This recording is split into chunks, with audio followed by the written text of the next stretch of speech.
بسم اللہ الرحمن الرحیم۔ صراط مستقیم کورس کا آج ہم نے 35واں سبق پڑھنا ہے۔ 35ویں سبق میں جو آیات والا حصہ ہے اس کا عنوان یہ قائم کیا گیا امر بالمعروف نہی عن المنکر، یعنی اچھے کام کا حکم دینا اور برے کام سے روکنا۔ اعوذ باللہ من الشیطان الرجیم، بسم اللہ الرحمن الرحیم۔ وَلْتَكُن مِّنكُمْ أُمَّةٌ يَدْعُونَ إِلَى الْخَيْرِ وَيَأْمُرُونَ بِالْمَعْرُوفِ وَيَنْهَوْنَ عَنِ الْمُنكَرِ وَأُولَٰئِكَ هُمُ الْمُفْلِحُونَ۔ فرمایا کہ وَلْتَكُن مِّنكُمْ أُمَّةٌ يَدْعُونَ، تم میں سے ایک جماعت ایسی ہونی چاہیے جو بلائے إِلَى الْخَيْرِ بھلائی کی طرف، وَيَأْمُرُونَ بِالْمَعْرُوفِ لوگوں کو اچھے کاموں کا حکم دے، وَيَنْهَوْنَ عَنِ الْمُنكَرِ اور برے کاموں سے روکے، وَأُولَٰئِكَ هُمُ الْمُفْلِحُونَ یہی لوگ ہیں کامیاب ہونے والے۔ آگے حدیث شریف بھی اسی عنوان سے متعلق ہے۔ حضرت ابو سعید خدری رضی اللہ عنہ سے مسلم شریف میں روایت ہے کہ ابو سعید خدری رضی اللہ عنہ فرماتے ہیں کہ رسول اللہ صلی اللہ علیہ وسلم نے ارشاد فرمایا، جو شخص تم میں سے برائی دیکھے پس وہ اس برائی کو ہاتھ سے روکے، اگر ہاتھ سے روکنے کی طاقت نہ رکھتا ہو تو اپنی زبان سے روکے، اور اگر زبان سے روکنے کی طاقت نہ رکھتا ہو تو دل میں برا سمجھے، اور یہ ایمان کا کمزور ترین درجہ ہے۔ اللہ رب العزت نے اس کائنات کی رہنمائی کے لیے کم و بیش 1,24,000 انبیاء بھیجے ہیں، اور سب کی ڈیوٹی یہی تھی کہ وہ لوگوں کو اچھے کاموں کی طرف بلاتے تھے اور برے کاموں سے روکتے تھے۔ نبی پاک صلی اللہ علیہ وسلم سلسلہ نبوت کی آخری کڑی ہیں، آپ صلی اللہ علیہ وسلم کے بعد کوئی نبی آنے والا نہیں ہے۔ اب چونکہ آپ آخری نبی ہیں، آپ کے آخری نبی ہونے کی وجہ سے اللہ رب العزت نے آپ کی امت کو یہ اعزاز دیا کہ جو کام انبیاء علیہ السلام فرماتے تھے اب یہ کام آپ کی امت کرے گی۔ وہ انبیاء جو لوگوں کو بھلائی کا حکم دیتے تھے، وہ انبیاء جو لوگوں کو برائی سے روکتے تھے، آج آخری پیغمبر صلی اللہ علیہ وسلم کی امت لوگوں کو اچھے کاموں کا حکم دے گی اور برے کاموں سے روکے گی۔ اور یہ جو حدیث یہاں پڑھی گئی ہے، حدیث میں کسی کام کو اگر برا ہو رہا ہے اس کو جو ہے وہ روکنے کے یا اس کے انکار کے درجات بیان کیے گئے ہیں۔ فرمایا کہ تم میں سے کوئی آدمی اگر برا کام ہوتے ہوئے دیکھے اس کو چاہیے کہ ہاتھ سے روک دے، اگر ہاتھ سے روکنے کی اس کے پاس طاقت ہے تو ٹھیک ہے، اگر ہاتھ سے روکنے کی طاقت نہیں ہے تو پھر جو ہے اس کو زبان سے روک دے، یعنی برے کام کرنے والے کو زبان سے کہہ دے کہ بھی ایسا نہ کرو، اور اگر زبان سے بھی نہیں روک سکتا تو پھر اس کام کو دل سے برا سمجھے، دل سے برا سمجھے۔ فرمایا کہ ذالک اضعف الایمان، یہ ایمان کا کمزور ترین درجہ ہے، یعنی وہ آدمی جو برائی کو ہاتھ سے بھی نہ روک سکتا ہو، زبان سے بھی نہ روک سکتا ہو، صرف دل سے برا سمجھے، یہ ایمان کا کمزور ترین درجہ ہے۔ لیکن آج المیہ یہ ہے، ہمارے ہاں اکثر لوگ برائی کو ہوتے ہوئے دیکھتے ہیں، زبان سے روکنا، ہاتھ سے روکنا یا دل سے برا سمجھنا تو دور کی بات ہے، برائی کو ہوتے ہوئے دیکھ کر جو ہے اس کو صحیح سمجھتے ہیں اور اس کے صحیح ہونے پر دلیلیں دیتے ہیں۔ تو جو آدمی دل میں برا سمجھے، فرمایا کہ یہ کمزور ترین ایمان کا حصہ ہے، یہ کمزور ترین ایمان ہے، تو جو دل سے برا ہی نہ سمجھے تو اس میں ایمان کی کیا حالت ہوگی، آپ اس بات کا اندازہ لگا سکتے ہیں۔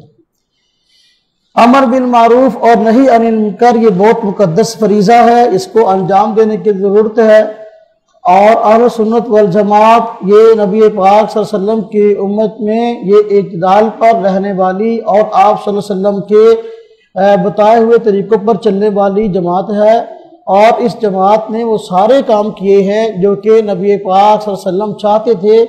جس طرح زندگی کے اور شعبے میں انہوں نے باقاعدہ طور پر جو ہے وہ کام کیا، تو امر بالمعروف اور نہی عن المنکر کے شعبے میں مستقل طور پر کام کیا ہے۔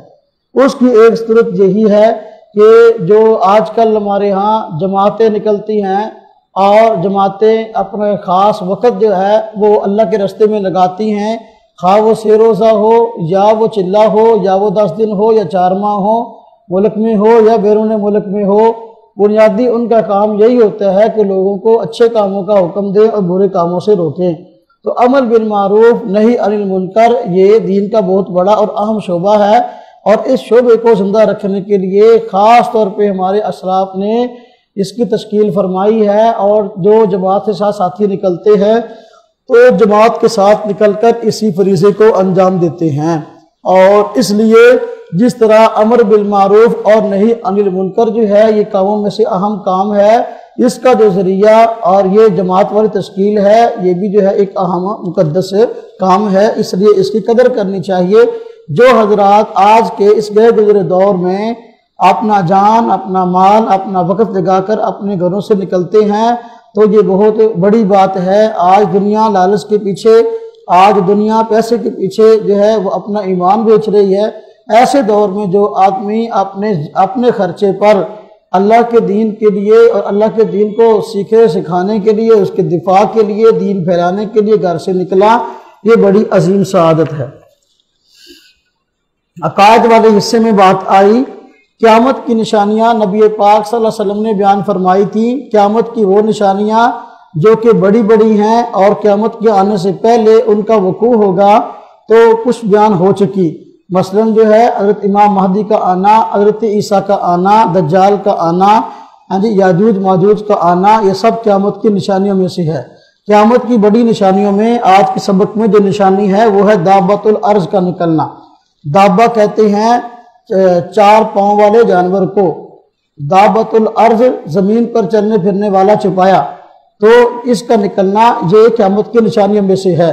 یہ کوئی عام جانور نہیں ہوگا بلکہ خاص جانور ہوگا، اور اس کے متعلق یہاں تفصیل بتائی ہے۔ فرمایا قیامت کی ایک بڑی نشانی زمین سے دابۃ الارض کا نکلنا ہے جو نص قرآنی سے ثابت ہے۔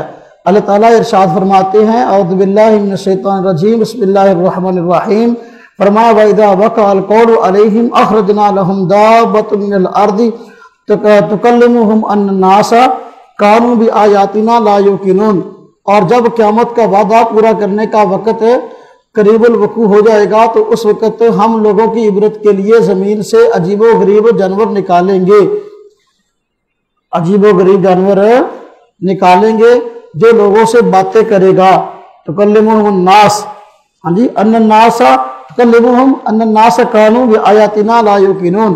پھر بھی فرمایا کہ دیکھو جب یہ جانور نکل آئے گا تو اب قیامت قریب آ گئی، ہاں جی، دیکھو یہ کیسے لوگ ہیں کہ ہماری نشانیوں کا یقین نہیں کرتے۔ قرب قیامت اس جانور کا نکلنا مقدر ہے۔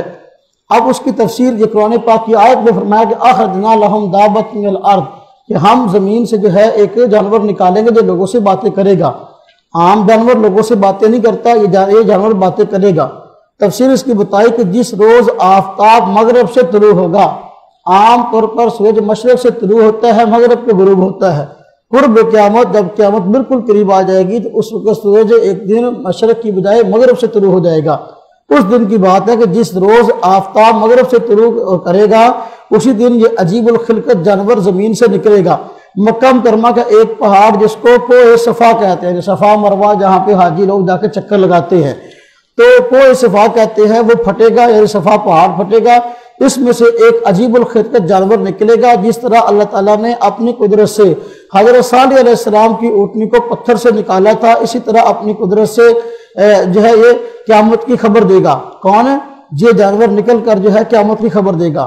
مومنوں کے چہروں پر ایک نورانی نشان لگائے گا جس سے مومنین کے چہرے روشن ہو جائیں گے، اور کافروں کی آنکھوں کے درمیان ایک مور لگائے گا جس سے ان کے چہرے سیاہ ہو جائیں گے۔ حسب ارشاد وَامْتَازُوا الْيَوْمَ أَيُّهَا الْمُجْرِمُونَ، کہ اے مجرموں تم جو ہے آج دوسروں سے الگ ہو جاؤ۔ ہاں جی، مسلم اور مجرم کا امتیاز اس طرح شروع ہو جائے گا، اور پورا امتیاز اصحاب و کتاب کے بعد ہوگا۔ یعنی جب یہ جانور دابۃ الارض نکلے گا کہاں سے؟ کہ کوہ صفا سے، صفا پہاڑی سے نکلے گا، اور عجیب الخلقت جانور ہوگا۔ یہ جانور اس کے جسم کے مختلف حصے مختلف جانوروں سے ملتے ہوں گے، چہرہ کسی اور جانور سے ملتا ہوگا، ہاتھ کسی اور جانور سے ملتے ہوں گے، پاؤں کسی اور جانور سے ملتے ہوں گے، تو عجیب الخلقت جانور ہوگا۔ یہ نکلے گا تو پوری دنیا کا چکر لگائے گا، جہاں جہاں لوگ مومن ہوں گے ان کے چہرے پر بھی نشان لگا دے گا، ہاں جی یہ اس کے متعلق بتا رہے ہیں کہ اپنا ان کے چہرے روشن ہو جائیں گے اور کافروں کے جو ہے نا وہ پیشانی پر مور لگا دے گا تو یہ اپنا اس بات کا ثبوت ہوگا سیاہ مہر لگ جائے گی، یہ لوگ کافر ہیں۔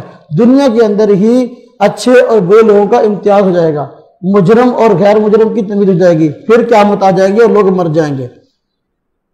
تو اس جانور کا نکلنا بھی قیامت کی نشانیوں میں سے ایک نشانی ہے۔ کل 35ویں سبق میں 34ویں سبق میں ہم نے حج کے مسائل کچھ پڑھے تھے۔ آج بھی جو ہے وہ حج کے طریقے کی تفصیل جو ہے وہ بیان کی گئی ہے کہ حج کس طرح کرنا ہے۔ اگرچہ تفصیلی اس کی معلومات آدمی کو اس وقت ہونی چاہیے جب حج پہ جا رہا ہو، مختصر طور پر جو ہے ہم اس کو پڑھ لیتے ہیں۔ تو آپ حج اس طرح کریں، اب تفصیل بیان کر دی۔ نمبر 1، 8 ذی الحجہ کو حج کرنے کی نیت کریں۔ نماز فجر کے بعد احرام باندھیں، یعنی کسی آدمی نے اگر پہلے احرام نہیں باندھا تو 8 ذی الحجہ کو حج کی نیت کر کے جو ہے وہ احرام باندھ لے نماز فجر کے بعد۔ اس کے بعد 2 رکعت تبع نفل ادا کریں، پھر طواف کریں اور زور سے پہلے مینا کے لیے روانہ ہو جائے۔ 8 ذی الحجہ کو زور کی نماز سے پہلے مینا کے اندر پہنچنا ضروری ہے۔ نمبر 2، مینا میں 5 نمازیں مکمل کریں، یعنی وہاں ایک دن پورا ٹھہرنا ہے۔ زور سے لے کر فجر تک نمازیں پڑھیں گے، زور، عصر، مغرب، عشاء اور فجر، یہ مینا کے مقام پر نمازیں پڑھی جائیں گی۔ نمبر 3، پھر 9 ذی الحجہ آ جائے گا۔ 9 ذی الحجہ کو طلوع آفتاب کے بعد مینا سے عرفات پر روانہ ہو جائے۔ جب 5 نمازیں مینا میں پڑھیں گے تو فجر کی نماز 5ویں ہوگی۔ اب جب سورج طلوع ہو جائے تو اس کے بعد جو ہے عرفات کو آ جانا ہے میدان عرفات کے اندر۔ تو اب کہتے ہیں نمبر 4، عرفات میں قیام کریں، ہو سکے تو مسجد نمرہ میں خطبہ حج سنیں۔ یہ بہت عالی شان وہاں میدان عرفات میں مسجد بنی ہوئی ہے، مسجد نمرہ، تو یہ صرف حج کے دن میں کھلتی ہے، اس کے بعد پورا سال بند رہتی ہے، بڑی خوبصورت مسجد ہے۔ تو وہاں جو ہے وہ حج کا خطبہ امام جو ہے وہ حرم میں سے کوئی بھی امام جو ہے وہ خطبہ دیتا ہے، اس خطبے کو سنیں۔ زور اور عصر کی نمازیں امام حج کی اقدام میں اکٹھی پڑھیں گے۔ یہ پورے سال میں ایک موقع ہے کہ جہاں زور عصر کی نماز اکٹھی پڑھی جاتی ہے اور اس میں کسی کا کوئی اختلاف نہیں ہے، زور اور عصر کی نماز یہاں اکٹھی پڑھی جائے گی، یہ شریعت کا حکم ہے، جہاں حکم ہے وہاں کوئی آدمی انکار نہیں کر سکتا۔ اس کے علاوہ اور جو ہے جان بوجھ کر اکٹھی نمازیں پڑھنے کا کوئی جو ہے وہ خاص شریعت سے ثبوت نہیں ہے۔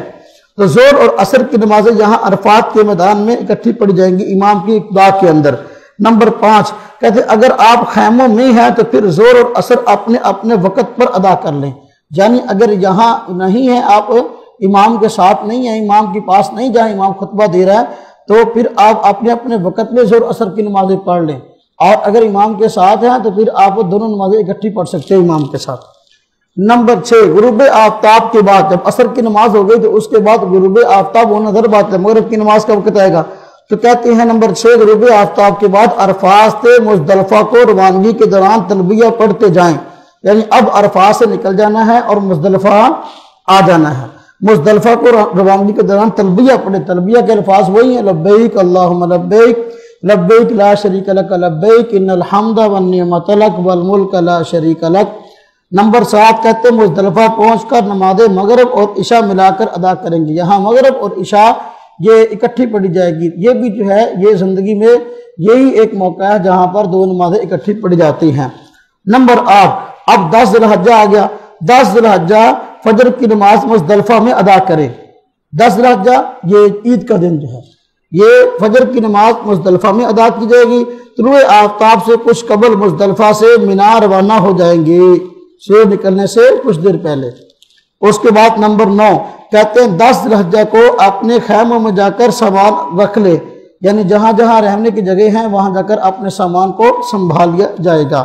نمبر 10، تلبیہ پڑھتے ہوئے پھر جمرات کی طرف جا کر صرف بڑے جمرہ کو اللہ اکبر کہتے ہوئے 7 کنکریاں ماریں گے اور پہلی کنکری کے ساتھ ہی تلبیہ پڑھنا بند کر دیں گے۔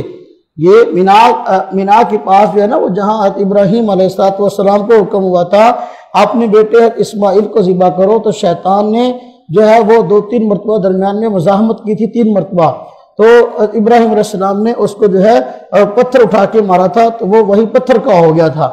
تو یہ 3 مرتبہ اس طرح کا موقع پیش آیا، اس لیے وہاں پر جو ہے 3 جمرات بنے ہوئے ہیں جہاں شیطان پتھر کا بن گیا تھا۔ تو اب ایک پہلے کے بولتے ہیں جمرہ اولا، دوسرے کے بولتے ہیں ثانیہ، تیسرے کے بولتے ہیں جمرہ عقبہ۔ تو کہتے ہیں کہ اب اس کو 7 کنکریاں مارنی ہیں، تو بتا دیا کہ صرف اب جو ہے 10 ذی الحجہ کو جا کر صرف بڑے جمرہ کو، سب سے بڑا ہے اس کو جا کر جو ہے اللہ اکبر کہتے ہیں 7 کنکریاں مارنی ہیں، اور جو ہی کنکریوں کی ابتدا کرنی ہے اب اس کے بعد تلبیہ نہیں کہنا، یعنی وہ لبیک اللہم لبیک لا شریک لک لبیک یہ الفاظ اب نہیں کہنے۔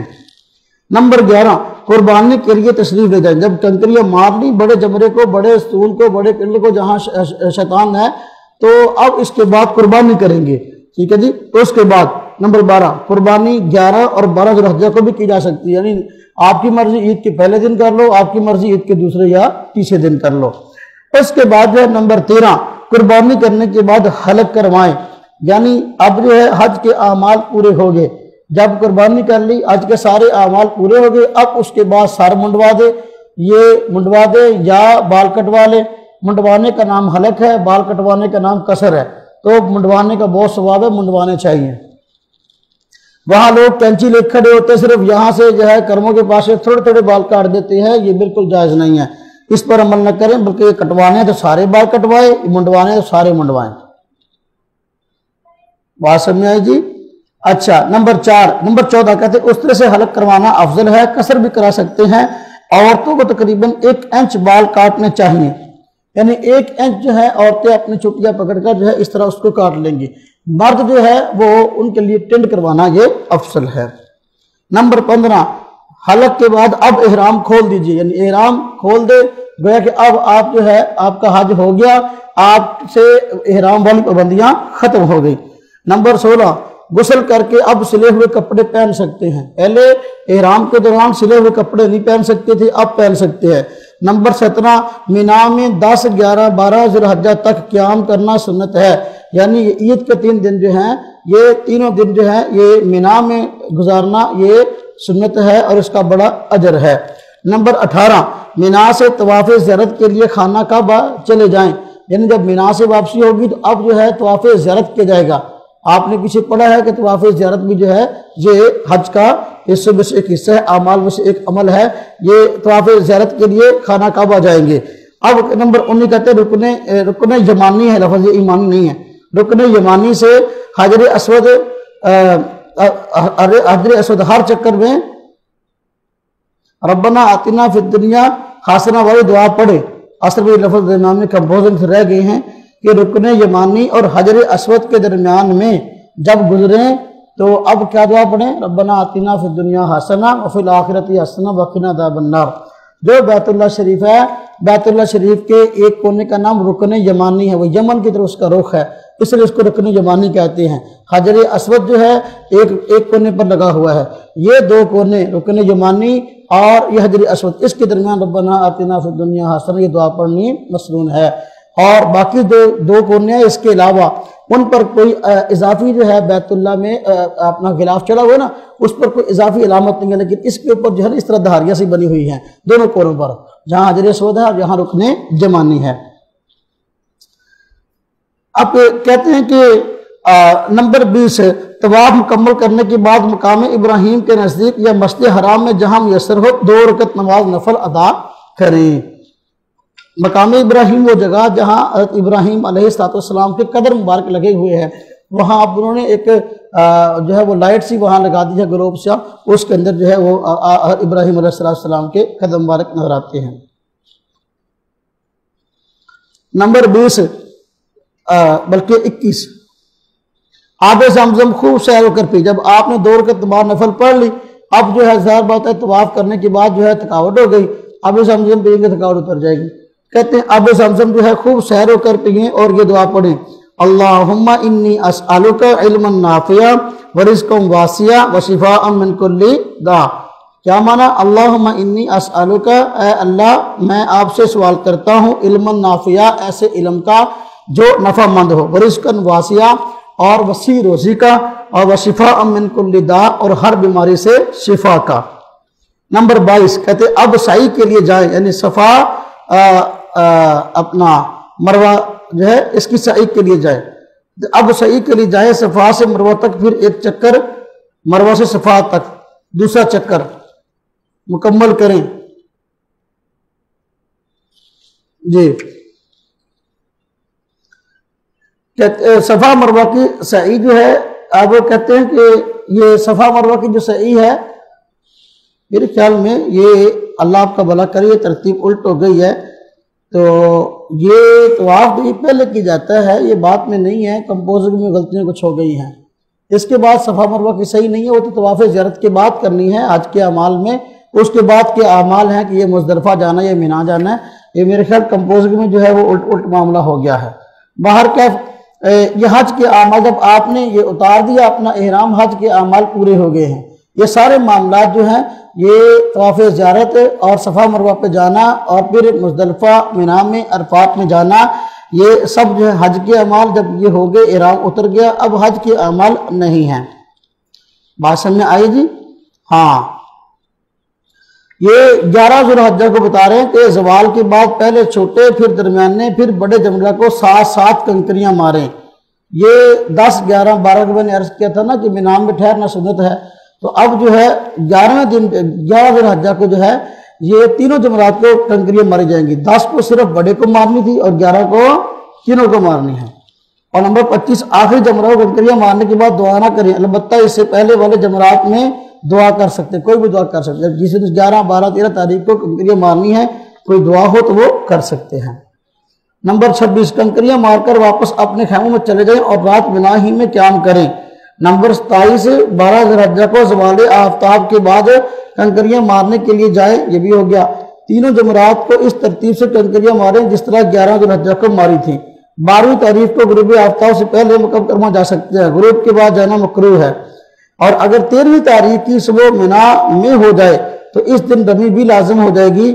اپنے وطن واپس جانے سے پہلے طواف وداع کریں. یہ پوری بات کا خلاصہ جو ہے اصل میں میرا خیال ہے کمپوزر کرنے والے سے معاملات آگے پیچھے ہو گئے. تو یہ طواف زیارت جو ہے پہلے ہوتا ہے، اس کے بعد صفا مروہ کی سعی ہے، اس کے بعد جو ہے یہ سارے حج کے باقی اعمال ہیں کہ اپنا عرفات جانا ہے، مینا جانا ہے، مزدلفہ جانا ہے، یہ سارے اعمال.